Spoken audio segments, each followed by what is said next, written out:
Yahudu walan Nasara, apa batasan dari muamalah kita dengan mereka, karena Quran sudah menggaris bawahi. Batasannya itu sebatas batasan muamalah, Pak. Mereka dagang, mereka jualan, mereka ada bisnis dengan kita, mereka tetanggaan dengan kita. Kalau terlalu dalam sampai jadi CS begitu ya, friend tapi lengket banget, itu perlu dievaluasi kembali. Bukan tidak boleh, karena ada hadis lain yang berbunyi begini, hadis At-Tirmidzi, al-mar'u ala dini khalilihi. Agama seseorang itu tergantung kawannya. Seorang muslim yang tinggal di lingkungan non, teman-temannya non semua, perbandingannya yang muslim 30%, yang non lebih, sisanya sekitar 70%. Ini akan mengkhawatirkan agamanya. Kalaupun toh dia menjalankan syariat berhijab, hijabnya ala-ala sesuka mereka, begini doang begitu ya, kelihatan rambutnya sedikit gitu. Padahal perintah hijab itu menutup aurat sampai di bawah dada. Karena yang paling membahayakan itu kan di area dada, Pak. Itu kan aurat begitu ya, yang orang bisa terangsang syahwatnya. Kemudian nanti sholatnya sholat ala, ngapain sih sholat tepat waktu di masjid? Itu kan yang penting kan muslim, sholat ya udah sholat sana. Begitu. Akhirnya yang diketahui dari agamanya hanya perkara rukun Islam. Memang batasan minimum itu rukun Islam. Tapi kan Islam kan luas, Pak. Ketika kita sudah menjalankan rukun Islam, kita merambah kepada yang lainnya. Ada perkara sunnah, ada doa-doa yang diajarkan, ada sunnah-sunnahnya sholat. Kemudian yang lebih dalam dari itu adalah mendakwahkan Islam dan yang lainnya. Kemudian masalah halal dan haram, ya, ini juga akan sulit kita hindari. Yang sering saya temukan dari curhatan-curhatan teman-teman yang mau tidak mau beliau itu bekerja bermuamalah di lingkungan yang mayoritas muslimnya hanya dihitung dengan jari, itu akan banyak sekali syubhat-syubhat yang dilempar. Akan banyak sekali keraguan-keraguan mengenai agama yang kemudian dilempar. Ini saya spill salah satu contohnya, ya, salah satu contohnya. Mereka mengatakan, Anda yakin dari mana kalau Quran itu datangnya dari Allah? Lah itu firman Allah dari Nabi. Betul, Quran itu dari Nabi. Tapi kapan Quran itu ditulis? Pada saat Nabi masih hidup. Apakah Quran itu ditulis? Quran itu ditulis setelah Rasulullah wafat. Pertanyaannya, Anda yakin yang menulis Quran itu tidak mengurangi atau menambah?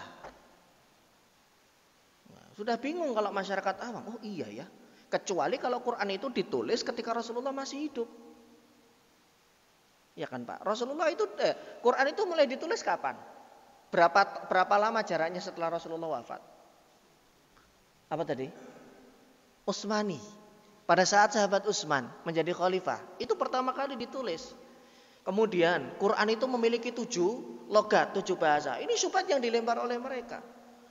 Lah, berarti beda-beda dong isinya. Nah, itu orang awam nggak akan bisa jawab. 7 logat itu bukan berarti isinya semuanya berubah, enggak. Hanya beberapa kata saja, kasroh fathahnya saja. Ya, tulisannya sama. Contoh, wadduha jadi wadduhe. Itu riwayatnya Imam Warash. Ya, ini dibaca di negara wilayah Maghrib, wilayah Maroko, Afrika dan sekitarnya. Ini menggunakan tilawah ini. Jadi kalau jenengan, ya misalkan dapat tiket gratis jalan-jalan ke Maroko, kemudian sholat di sana dari kantor, Pak ya, jangan kaget, kok waduhe, saya nggak pernah dengar ya, makanya harus sering piknik, biar tahu begitu. Nah, Quran yang kita baca itu riwayatnya Hafiz an Asim. Ini dengan yang dibaca penduduk Asia Tenggara itu sama. Tapi kalau beberapa daerah Melayu ada sedikit logatnya, karena memang logat Melayu itu kan berbeda. Makanya untuk menyeragamkan itu semua, Quran itu pakai satu bahasa dan itu bahasa Quran. Dan nggak bisa kemudian dirubah ke bahasa yang lain gitu. Nanti kalau dirubah ke bahasa yang lain, orang Melayu baca Quran pakai bahasa Melayu, kan nggak boleh. Untuk menyatukan umat Muslim itu, makanya cuma ada satu bahasa Quran, bahasa Arab. Sholat juga dengan satu bahasa Arab. Tapi kalau semua dibebaskan, udah bebas terserah. Yang Melayu pakai bahasa Melayu, yang Jawa pakai bahasa Jawa, yang Sunda pakai bahasa Sunda.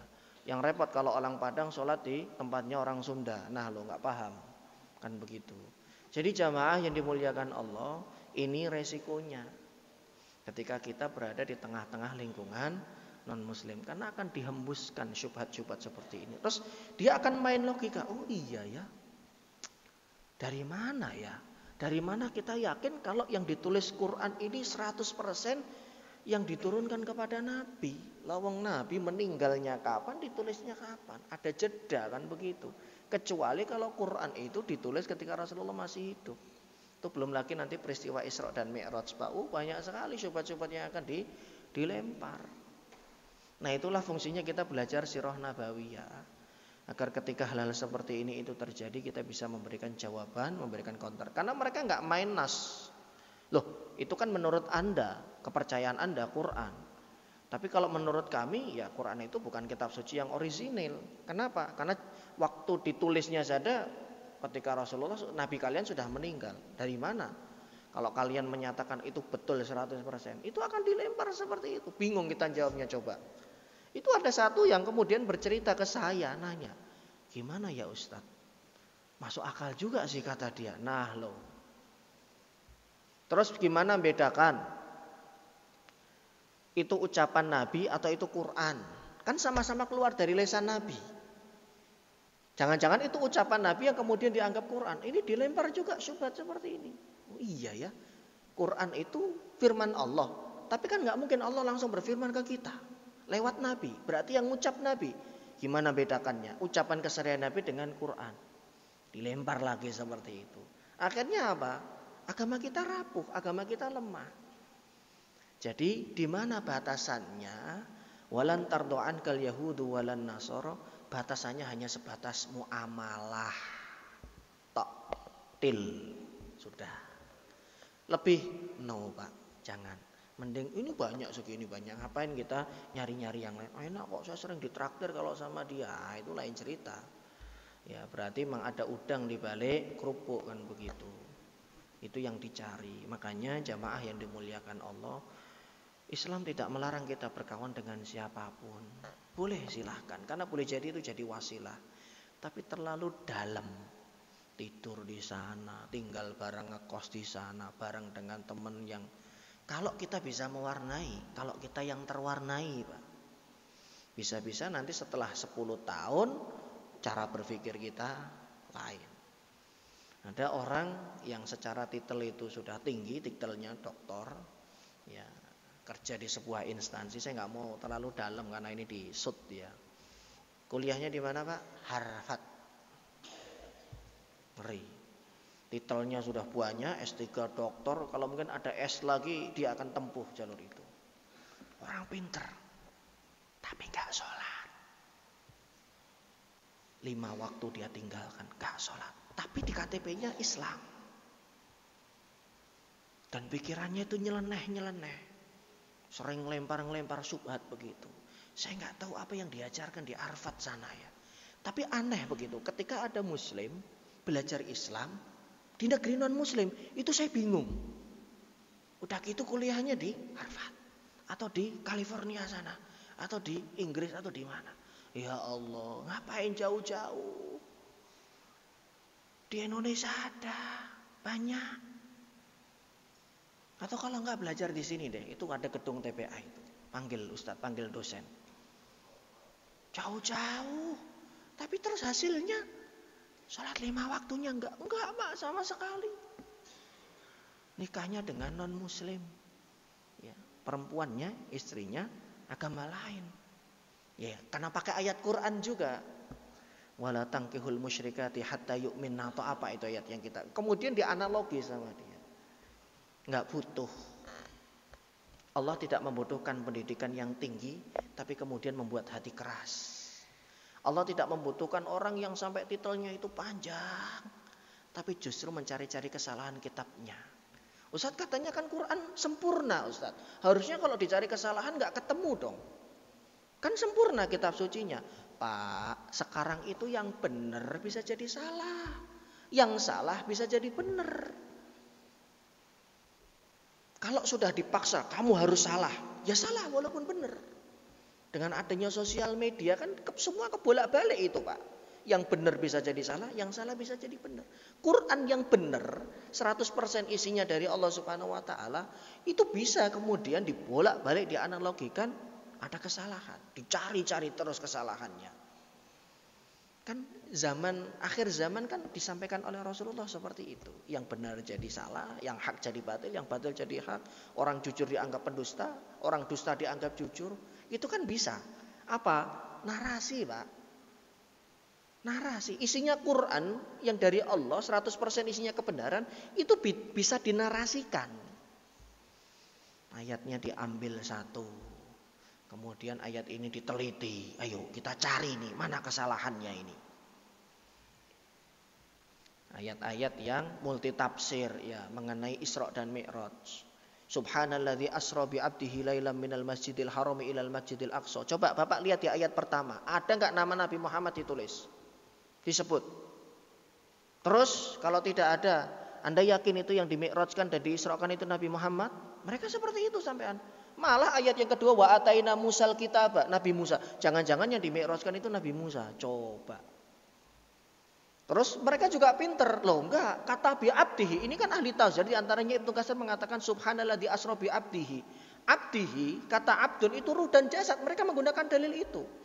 Mereka menggunakan dalil itu, ruh dan jasad. Oke, ruh dan jasad. Ada saksinya enggak? Kalau Nabi diisrokan dan dimi'rajkan, ada yang lihat enggak? Ayo, mau jawab apa kita? Itu yang kayak gitu orang Islam sendiri, Pak. Gimana? Kita jawabnya gimana kalau sudah diserang seperti itu? Nah, jangan kemudian ragu, Pak ya. Oh, Ustaz ini bikin ragu, ini bikin coba. Enggak, saya tunjukkan, Pak. Saya ingin menunjukkan kepada bapak-bapak bahwa jangan pertemanan yang begitu kental dengan orang agama lain. Dengan muslim pun yang pemikirannya sudah kebolak-balik. Itu saja kita bisa bingung memahami agama ini kok. Dibolak-balik ayat demi ayat. Ya. Akhirnya kan dalilnya seperti ini misalkan. Dalil itu kan menurut Anda. Kami kan gak percaya Quran. Orang non muslim bilang seperti itu. Kami gak percaya Quran. Gimana kita disuruh paksa untuk menerima kitab suci Anda? Bingung lagi. Sudah. Akhirnya agama kita tidak tersisa kecuali hanya sebatas yang ada di KTP saja. Pada akhirnya kemudian dibolak-balik. Benar ya. Akhirnya berkesimpulan sholat itu tidak wajib. Puasa itu tidak wajib. Lah, kalau sudah seperti itu, perjelas saja posisinya. Kalau memang suka nyari-nyari kesalahan di Quran, perjelas. Kalau condong dan suka agama lain, silahkan pindah agama. Itu jauh lebih fair daripada kemudian ngobok-ngobok dan membuat bingung kaum muslimin. Kalau menganggap ada kesalahan, ada kekurangan di Quran. Muslim, tapi sebatas KTP, kemudian menyerang isi Quran. Di kotak-atik pokoknya dicari gimana caranya agar Quran itu tidak benar di mata umat muslim. Kalau sudah seperti itu, gak usah nyanding nama muslim di KTP-nya. Biar jelas posisinya. Oh, Anda ini, silakan hengkang daripada kemudian ngobok-ngobok dan merusak Islam dari dalam. Jadi Quran itu sempurna, tapi bisa dinarasikan tidak sempurna. Itu kesimpulannya. Seperti itu, Pak. Masya Allah, sudah 6:30 ini. Jawab pertanyaan satu saja. Beliau selalu bertanya kalau setiap pengajian. Nanyanya itu sederhana, Pak, tapi tepat, dalam, tepat sasaran. Mau nggak mau dikeluarkan jurus-jurus yang lain juga. Makanya satu sesi sendiri pertanyaan beliau. Masya Allah. Ada lagi? Masih ada satu lagi. 7:30 nih kita tutup.